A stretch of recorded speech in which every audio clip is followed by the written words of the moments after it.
discover stories on Reimagine Radio. I'm Sarah Smith, your host of the podcast and a student intern at the Vancouver Adapted Music Society. Today's guest is Jenna Reid. Jenna is an artist, an activist, and the artistic director of KickstArt Disability Arts and Culture. Her identity doesn't end there, and you'll learn more about her as we chat in the episode. But before we start, it's important to take a moment to acknowledge the land on which we are fortunate to host this podcast. This is the unceded and ancestral territory of the Musqueam, Squamish, and Tsleil-Waututh nations, and has been stewarded by them since time immemorial. Vancouver is located on territory that was never ceded or given up to the Crown by these peoples. The term unceded acknowledges the dispossession of the land and the inherent rights that Musqueam, Squamish, and Tsleil-Waututh hold to the territory. The term also serves as a reminder that these peoples have never left their territories and will always retain their jurisdiction and relationships with the land. Jenna, thank you so much for joining me today and welcome to the podcast. Well, thank you for having me. Absolutely. Happy to have you here. Just to start off, could you maybe introduce yourself and tell us a little bit about you? Absolutely. So my name is Jenna Reid. My pronouns are she and her. And when I introduce myself, I like to reference the late psychiatric survivor Diana Capone in saying that I'm a woman who wears many hats. Artist, an arts administrator. So I'm currently the artistic director of KickstArt Disability Arts and Culture. I'm also an activist and a somewhat reluctant academic. I identify as a psychiatric survivor and a white, queer, cis woman. Okay, thank you. That is a lot of hats, like you said. That's a good way to sort of start off, but definitely gives us some context for who you are and sort of what you're up to in the world. I'm wondering what sort of inspired you or led you to enter the field of critical disability studies. I know that you did a PhD, I believe, in critical disability studies at York University. So what led you down that path? Yeah, for sure. I did do my PhD at York in critical disability studies. And I guess along the way, the places that I chose to house myself in academically were often a little bit happenstance, but always based on what was aligning with the community work that I was doing. So my decisions were never really super kind of straightforward or straight lines into why I ended up in what departments I ended up into. But I did come to critical disability studies through this kind of windy road in a way that it just felt like it supported the work that I was doing both in psych survivor organizing, but also in cross-movement organizing. Okay. Can you talk a little bit more about those two elements of organizing, cross-movement and psych? Yeah, definitely.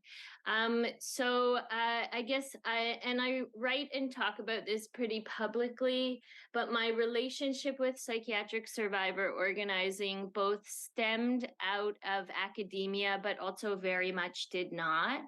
And what I mean about that is that I came to psych survivor organizing before it was really well supported in academia.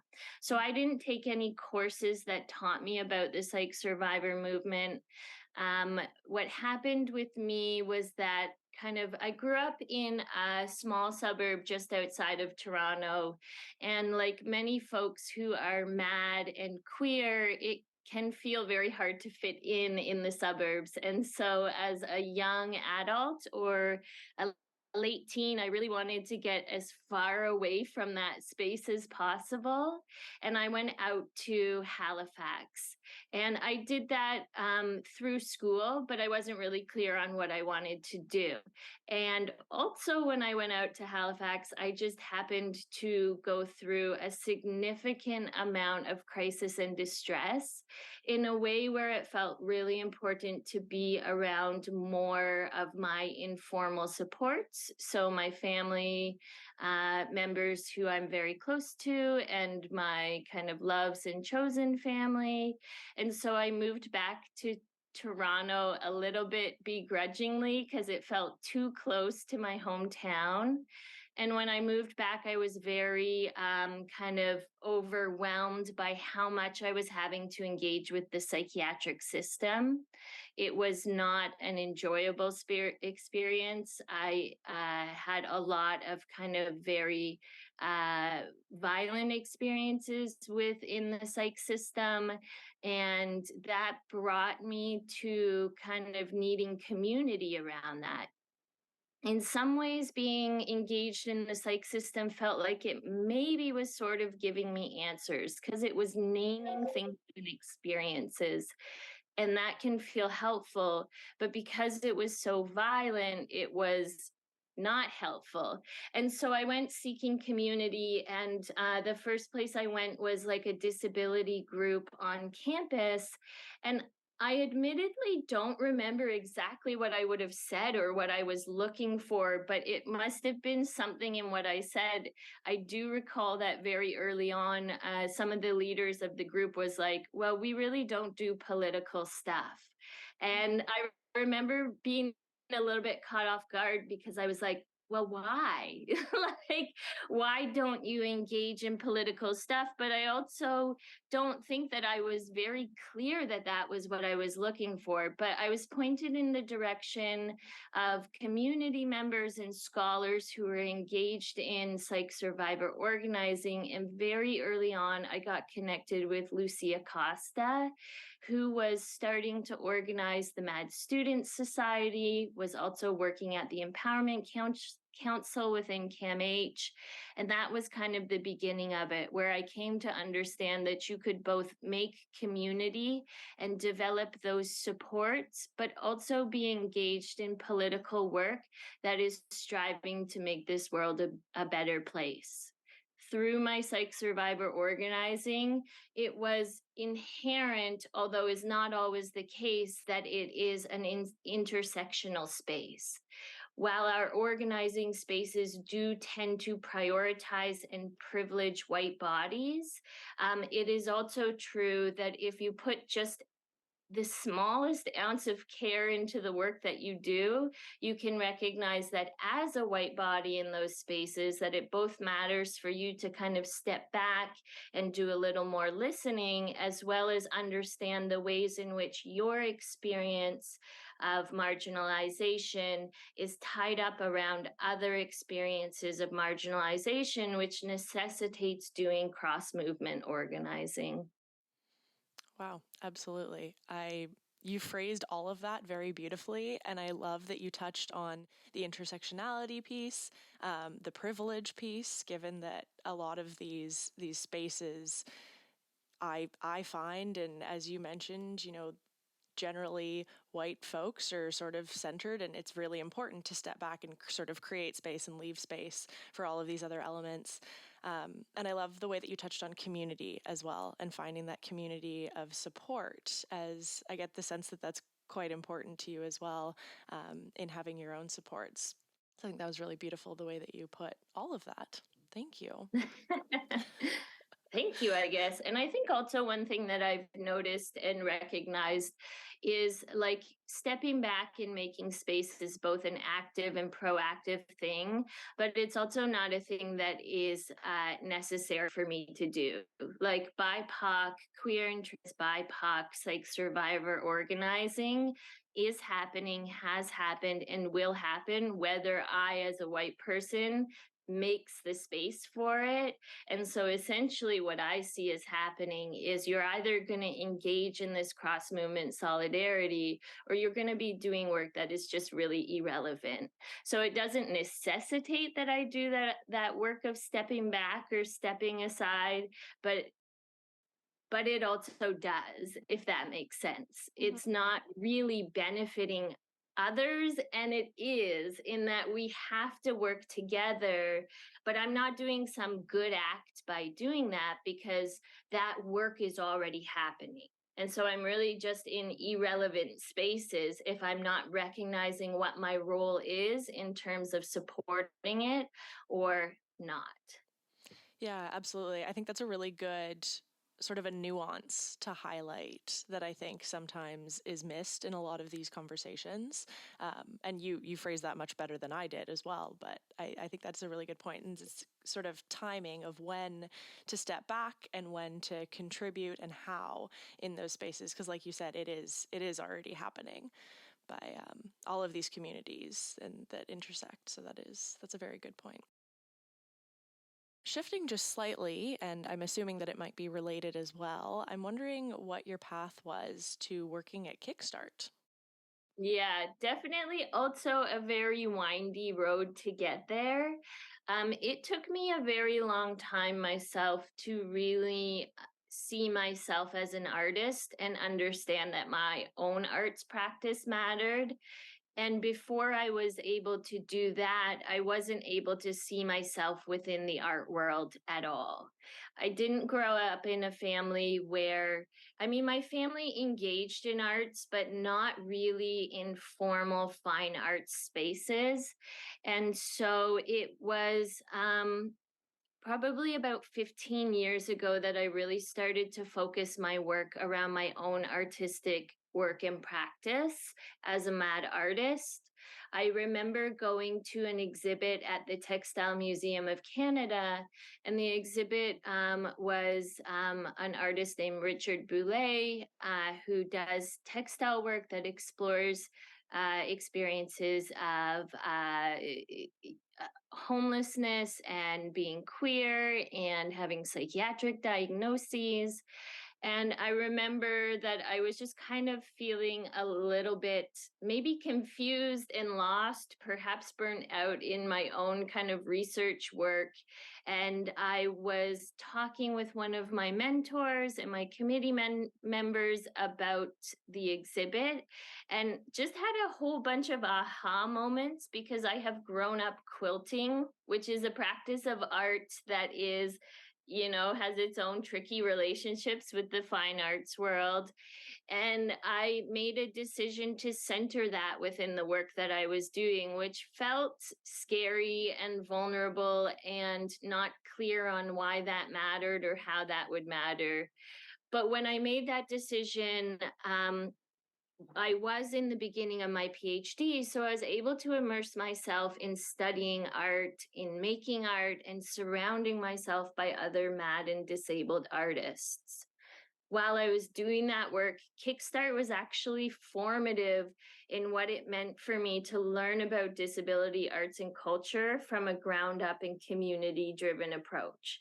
So I read a lot about KickstArt and I engaged KickstArt in kind of my research, whether formally or not, for a long time, well before I came to the space of working there. So it also kind of felt a little bit happenstance in that the job opened up in a time when I was looking for work.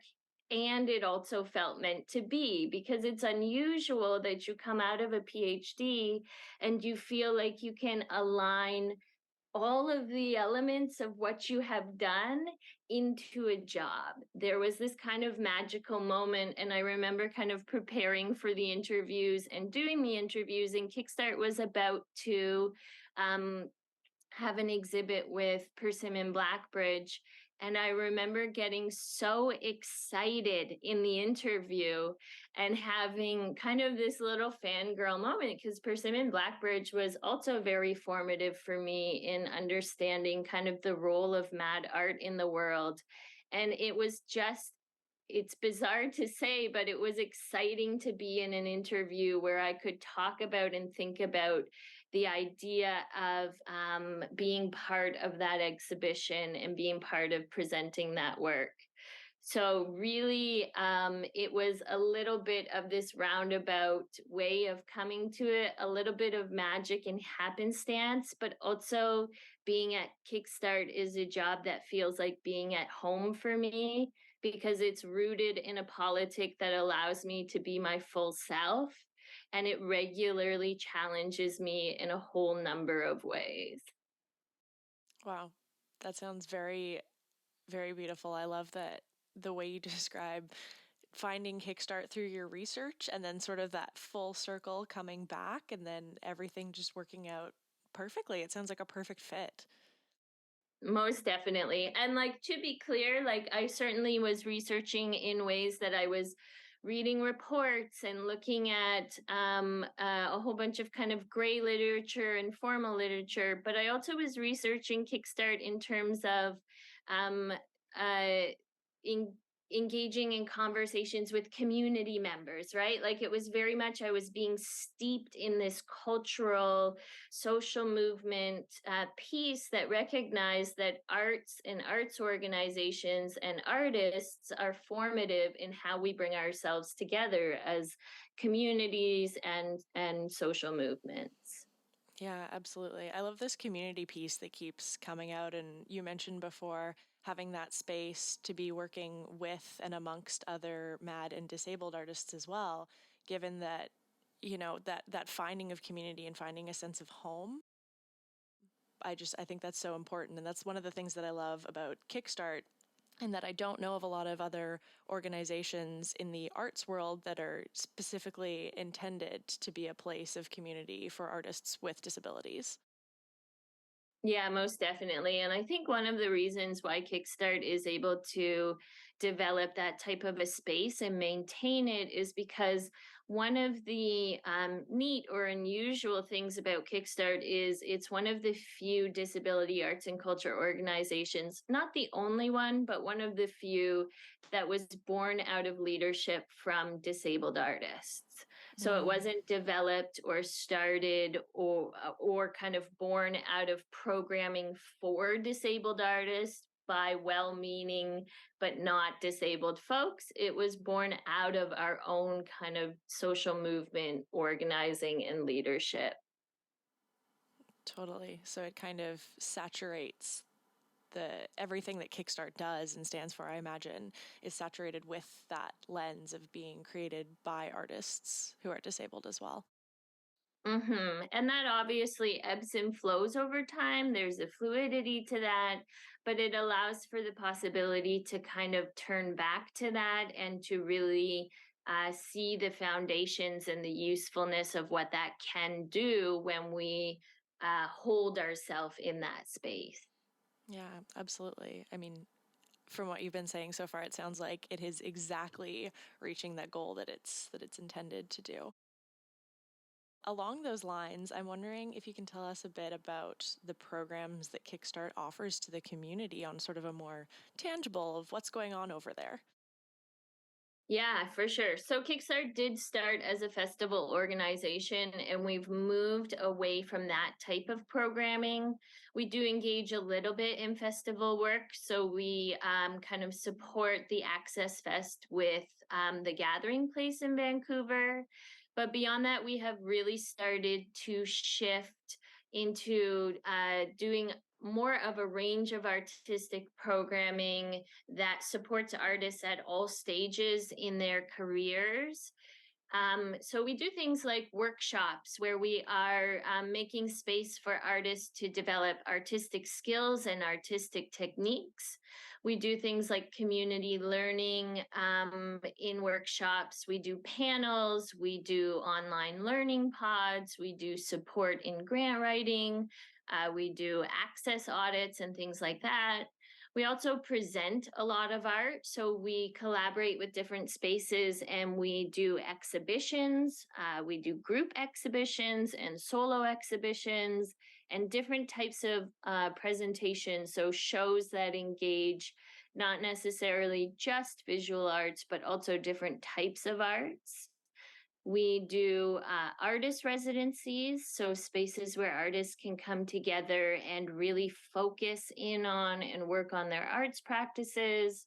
We have bursary programs, and we also engage in and support researching as well as consulting work so that we are contributing to kind of the ongoing development of the field.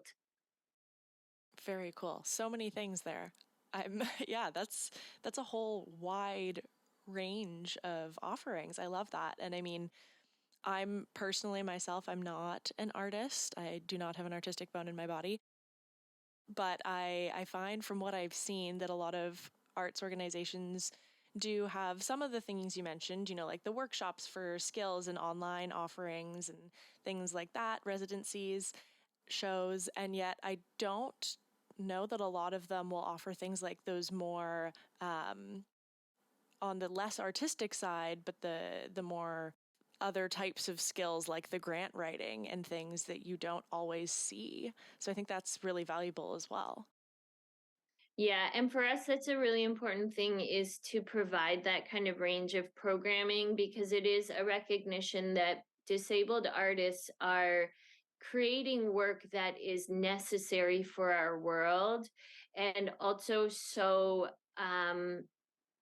needs supports in ways that recognize the historical barriers that we've experienced in formal art spaces. So, lack of access to university programs, lack of access to other formal art spaces. Being able to provide that range of programming allows us to house some things that might not deal with the fact that many art spaces are so inaccessible, but at least can offer a range of support that gets our membership into spaces that they might not have access to before. Totally. I love that. I love how fulsome those offerings are.